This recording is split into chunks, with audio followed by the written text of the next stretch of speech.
Cinema உலகத்தை பொறுத்த வரைக்கும் ஒருத்தர் எவ்வளவுதான் திறமைசாலியா இருந்தாலும் அந்த திரையுலகத்துல நீண்ட காலம் நீடிச்சு இருக்கணும் அப்படின்னா எல்லாரையும் அனுசரிச்சு போற குணமும் ஒரு பிரச்சனைன்னு வந்து அதை நிதானமா கையாளுற திறமையும் இருக்கணும். இந்த மாதிரியான குணங்கள் நிறைய பேருக்கு இல்லாததுனால தான் திரையுலகத்துக்கு வந்த வேகத்திலே வெளியேறி போயிடுறாங்க. இந்த மாதிரி வெளியேறி போனவங்க நிறைய பேரை உதாரணமா சொல்லலாம். மிகச்சிறந்த நகைச்சுவை நடிகரான தேங்காய் சீனிவாசன் எந்த ஒரு பிரச்சனையும் மிக அழகா கையாளுறதுல திறமைசாலி. அப்படி அவர் ஃபேஸ் பண்ண பிரச்சனையை அவர் எப்படி திறமையா கையாண்டாரு அப்படின்றத பத்தி இந்த நிகழ்ச்சியில விரிவா நம்ம கூட பகிர்ந்து கொள்ள இருக்கிறார் தேங்காய் சீனிவாசனுடைய நெருங்கிய நண்பரும் திரைப்பட தயாரிப்பாளர் மற்றும் இயக்குனருமான சித்ரா லட்சுமணன்.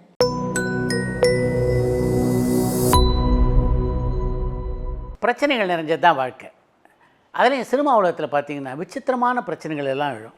அந்த பிரச்சனைகள்லாம் கொஞ்சம் நிதானமாக சமாளித்து நிற்பவர்கள் இங்கே வெற்றி பெறுகிறார்கள். அந்த பிரச்சனைகளை சமாளிக்க முடியாதவர்கள் தோல்வியுறுவது மட்டுமல்ல, காணாமலே போய்விடுகிறார்கள் என்பது தான் உண்மை. எம்ஜிஆரை வச்சு மிக அதிகமான படங்களை இயக்கியவர் பா நீலகண்டன் அப்படின்றது எல்லாருக்கும் தெரிஞ்ச விஷயம். ஆரம்ப கட்டத்தில் அவர் எம்ஜிஆர் இயக்கி கொண்டிருந்த போது எம்ஜிஆருக்கும் அவருக்கும் ஒரு படத்தினுடைய படப்பிடிப்பின் போது மிகப்பெரிய பிரச்சனை ஏற்பட்டது. காட்சி கோணங்கள்லாம் தயார் பண்ணிட்டு எம்ஜிஆர் ஒரு காத்து கொண்டிருந்தார் பா நீலகண்டன். எம்ஜிஆர் படப்பிடிப்பு தளத்துக்கு வந்தார். பா நீலகண்டன் எங்கே கேமரா வச்சுருந்தாரோ அதுக்கு எதிர்த்தரப்பிலே கேமரா வைக்க சொன்னார். இந்த லைட்டிங்கெல்லாம் மாற்றிட்டு என்னை கூப்பிடுங்க அப்படின்னு சொல்லிட்டு மேக்கப் ரூமுக்கு போயிட்டார். அவர் அப்படி சொல்லிட்டு போனது தான் தாமதம். பா நீலகண்டனுடைய தலை மண்டைக்கு எறியது கோபம். என்ன நினச்சிட்ருக்காரு அவர்? நான் எல்லாத்தையும் செட்டப் பண்ணி வச்சுட்டு போய் மொத்தமாக மாற்ற சொல்லிட்டு போகிறாரு. இனிமேல் இந்த படத்தை நான் டைரக்ட் பண்ண மாட்டேன், நான் கிளம்புறேன் அப்படின்னு சொல்லிட்டு அந்த படப்பிடிப்பு தளத்தை விட்டு அவசரமாக வெளியே வந்தார். அன்றைக்கி அவருடைய நல்ல காலம். அவருடைய டிரைவர் அவருடைய கார் அருகே இல்லை. அதனால் காருக்காகவும் அந்த டிரைவருக்காகவும் கொஞ்சம் நேரம் வெயிட் பண்ண வேண்டி வந்தது. தன்னுடைய டிரைவருக்காக பா நீலகண்டன் காத்து கொண்டிருந்த அந்த நேரத்தில் அவர் பக்கத்திலே வந்து அவருடைய உதவியாளரான மா லட்சுமணன், இப்போ எம்ஜிஆருக்கு எவ்வளோ செல்வாக்குன்னு உங்களுக்கு நல்லா தெரியும். அது மட்டும் இல்லாமல் எம்ஜிஆர் ஒன்றும் விவரம் தெரியாத ஆள் இல்லை. கேமரா கோணங்கள் பற்றியெல்லாம் முழுசாக தெரிஞ்சவர். அவர் ஏதோ மாற்றி வைக்க சொல்கிறாருன்னா அதுபடி மாற்றி வச்சுட்டு போங்களேன், இதில் உங்களுக்கு என்ன நஷ்டம்? உங்களுக்கு 2 பொண்ணு இருக்குது, அதுங்களுக்கெல்லாம் கல்யாணம் ஆகணும். இதை அனுசரித்து போனீங்கன்னா உங்கள் வாழ்க்கை நல்லா ஓடும், இல்லைன்னா நீங்கள் தான் பிரச்சனையில் மாட்டிக்குவீங்க என்று சொல்லி ஒரு வழியாக அவரை சமாதானப்படுத்தி அந்த படப்பிடிப்பு தளத்துக்குள்ளே அழைத்து சென்றார். அதன் பின்னாலே அந்த படத்துடைய படப்பிடிப்பு சுமூகமாக நடைபெற்றது. அதனால தான் எம்ஜிஆரை வச்சு மிக அதிகமான படங்களை இயக்கிய இயக்குனர் என்ற பெருமை பா நீலகண்டனை வந்து சேர்ந்தது. அன்றைக்கி மட்டும் அவர் கோச்சிட்டு போயிருந்தார்னா அவருடைய வாழ்க்கையை முடிஞ்சிருக்கும்னு நான் சொல்ல மாட்டேன். சினிமா உலகத்தில் அவர் நினச்சி கூட இருந்திருக்கலாம். ஆனால் இப்போது அவர் கிடைச்சிருக்க பெயரும் புகழும் இருக்க, அந்த புகழ் நிச்சயமாக அவருக்கு கிடைத்திருக்காது என்பது உண்மை. இப்படிப்பட்ட பிரச்சனைகள் நேரும் போதெல்லாம் அதை மிகவும் கெட்டிக்காரத்தனமாக சமாளிப்பதிலே நகைச்சுவையான தேங்காய் சீனிவாசன் இருக்கார். அவர் மிகவும் வல்லமை பெற்ற ஒருவர். அவர் என்னுடைய மிக நெருங்கிய நண்பர் என்பதால் படப்பிடிப்பு தளத்தில் பல முறை இது போன்ற பிரச்சனைகளை அவர் மிகவும் நுணுக்கமாக சமாளித்ததை நான் பார்த்திருக்கிறேன். ஒரு படத்தினுடைய படப்பிடிப்பிலே அவரை வெற்றுடம்போடு வர சொன்னார்கள். தேங்காய் சீனிவாசனை பொறுத்த வரைக்கும் வெற்றுடம்போடு சினிமாவில் நடிக்கிறது அவருக்கு அறவே பிடிக்காத விஷயம். அவருடைய மிக நெருங்கிய நண்பர் என்ற முறையில் எனக்கு அது நல்லாவே தெரியும். அதனால் அவர் இந்த செட்டுக்கு போகும்போது ஒரு பனியனை போட்டுட்டு போனார். அந்த பனியனை போட்டுக்கிட்டு தேங்காய் சீனிவாசன் அந்த செட்டுக்குள்ளே நுழைஞ்சது தான் தாமதம். அந்த படத்தினுடைய இயக்குனர் பொறிந்து தள்ளிவிட்டார். அவர் ஒரு மூர்க்கத்தனமான கோபம் கொண்ட இயக்குனர். என்னையா அந்த ஆள்கிட்ட சொல்லி அமிச்சிங்களா இல்லையா, பனியன் போட்டு வரக்கூடாது, வெற்றுடம்போடு வரணும்னு? அவர் பாட்டு பனியன் போட்டு வந்து நிற்கிறார் அப்படின்னு தேங்காய் சீனிவாசன் காதுக்கு கேட்குற மாதிரியே சத்தம் போட்டார். அவர் உதவி டைரக்டர் தான் பார்த்து சத்தம் போட்டார் என்றாலும் யாரை பார்த்து அவர் சத்தம் போடுகிறார் என்பது தேங்காய் சீனிவாசனுக்கு நல்லா தெரிஞ்சுது. அதனால் அவர் அந்த டைரக்டர் பக்கத்தில் போனார். போயிட்டு, சார் உங்கள் உதவி டைரக்டர் நல்லா தெளிவாக சொன்னார், வெற்றுடம்போட தான் நான் வரணும்னு. அவர் அப்படி சொன்ன பிறகு நீங்கள் சொன்னதை கேட்காம இது மாதிரி பனியன் போட்டு வரணும்னு எனக்கு என்ன ஆசையா? ஒரு சின்ன விஷயம் சொல்கிறேன் கேளுங்க, அதுக்கப்புறம் நீங்கள் என்ன சொல்கிறீங்களோ அதுபடி நான் நடக்க தயார். நான் இது வரைக்கும் வெற்றுடம்போட நடித்த ஒரு படம் கூட ஓடலை, அதனால தான் பனியன் போட்டு வந்தேன். இப்போ கூட நீங்கள் வேணான்னு சொன்னால் நான் பனியனை கட்டிட்டு நடிக்க தயார் அப்படின்னு அந்த டைரக்டர்கிட்ட சொன்னார் தேங்காய் சீனிவாசன். அடுத்த நிமிஷம் அங்கே என்ன நடந்திருக்கோன்னு நான் சொல்ல தேவையில்லை, நீங்களே நல்லா புரிஞ்சிட்ருப்பீங்க. தேங்காய் சீனிவாசன் அப்படி சொன்ன உடனே வேணாம் பனியனை கேட்டுறாதீங்க, எப்படியே இருக்கட்டும்னு இந்த டைரக்டர் கதற தொடங்கினார். இதுதான் தேங்காய் சீனிவாசனுடைய புத்திசாலித்தனம். தேங்காய் சீனிவாசன்கிட்ட இப்படி ஒரு புத்திசாலித்தனம் இருந்ததுனால தான் எம்ஜிஆர், சிவாஜி, ஜெய்சங்கர், ரவிச்சந்திரன் என்று எல்லா படங்களிலும் மாறி மாறி அவரால் நடிக்க முடிந்தது. அப்போல்லாம் பார்த்திங்கன்னா பெரும்பாலும் எம்ஜிஆர் படங்களில் நடிக்கிறவங்க சிவாஜி படத்தில் அதிகமாக நடிக்க மாட்டாங்க. அதே மாதிரி சிவாஜி படங்களில் அதிகமாக நடிக்கிறவர்கள் எம்ஜிஆர் படங்களில் இடம்பெற மாட்டார். ஆனால் 2 பேர் படத்துலையும் தேங்காய் சீனிவாசன் ஒரே நேரத்தில் நடித்தார் என்றால் அதுக்கு இது மாதிரி புத்திசாலித்தனமான போக்கு தான் காரணம். தேங்காய் சீனிவாசன் ஒரு பிரபலமான நடிகரான பிறகு எல்லா பிரபல நடிகருடைய வாழ்க்கையிலும் அழையா விருந்தாளியாக நுழையக்கூடிய மதுப்பழக்கம் அவருடைய வாழ்க்கையிலும் நுழைந்தது. அதன் காரணமாக சற்று தாமதமாக எழுந்திருக்கின்ற பழக்கத்துக்கு ஆளானார் தேங்காய் சீனிவாசன். அப்போல்லாம் பார்த்திங்கன்னா படத்தினுடைய தொடக்க விழா காலை 7 மணிக்கெலாம் நடக்கும். சில படங்களுடைய பூஜை 6 மணிக்கெலாம் நடப்பதுண்டு. அந்த பூஜைகளுக்கெல்லாம் தேங்காய் சீனிவாசன் வர வேண்டும் என்று அந்த தயாரிப்பாளர்களும் இயக்குநர்களும் விரும்புவார்கள்.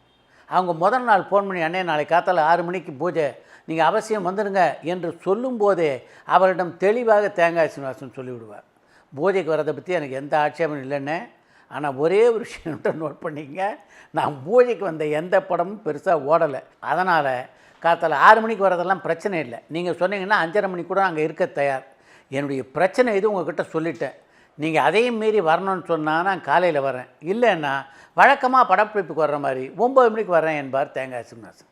அவர் இப்படி பதில் சொன்ன உடனே எந்த முதலாளி இல்லை டைரக்டர் காலையில் 6 மணிக்கே நீங்கள் வந்தாகணும்னு அவர்கிட்ட சொல்லுவார். இப்படி தனக்கு வரக்கூடிய பிரச்சனைகள்லாம் மிகவும் புத்திசாலித்தனமாக கையாண்டவர் தான் தேங்காய் சீனிவாசன். அவர் இப்படி கண்டினியூஸாக பொய் சொல்லிட்டு இருந்தாலும் எவ்வளோ காலத்துக்கு அது நீடிக்கும்? ஒரு காலகட்டத்திலே அவர் சொல்வது பொய் என்று அந்த டைரக்டர்களுக்கும் பட தயாரிப்பாளர்களும் தெரிந்த போதும் அதை அவர்கள் சீரியஸாக எடுத்துக்கல. அதுக்கு காரணமும் தேங்காய் சீனிவாசனுடைய பழகுகின்ற பண்பு தான். தமிழ் சினிமாவில் எல்லா முன்னணி இயக்குநர்களோடும் இணைந்து பணியாற்றுகின்ற வாய்ப்பை பெற்றவர் தேங்காய் சீனிவாசன். தேங்காய் சீனிவாசன் வளர்ந்து வந்து கொண்டிருந்த ஆரம்ப கட்டத்திலே இயக்குனர் சிகரம் கே. பாலச்சந்தருடைய படங்களில் நடிக்க அவருக்கு அதிகமாக வாய்ப்புகள் கிடைக்கவில்லை என்றால் அதுக்கு முக்கியமான காரணம் கே. பாலச்சந்தருக்கும் நாகேஷுக்கும் இடையே இருந்த உறவு. நாகேஷ் இல்லைன்னா பாலச்சந்தர் இல்லை, பாலச்சந்தர் இல்லைன்னா நாகேஷ் இல்லை என்று சொல்கின்ற அளவுக்கு ஒரு நடிகர் இயக்குனர் என்ற எல்லையை தாண்டி அவர்களது நட்பு இருந்தது. அதன் காரணமாகவே தேங்காய் சீனிவாசனுக்கு தன்னுடைய படத்திலே பாலச்சந்திரால் மிகப்பெரிய பாத்திரங்களை அளிக்க முடியவில்லை. எதிர்ச்சிலை படத்திலே தான் ஒரு கௌரவ வேடத்திலே முதலாக பாலச்சந்தருடைய இயக்கத்திலே நடித்தார் தேங்காய் சீனிவாசன்.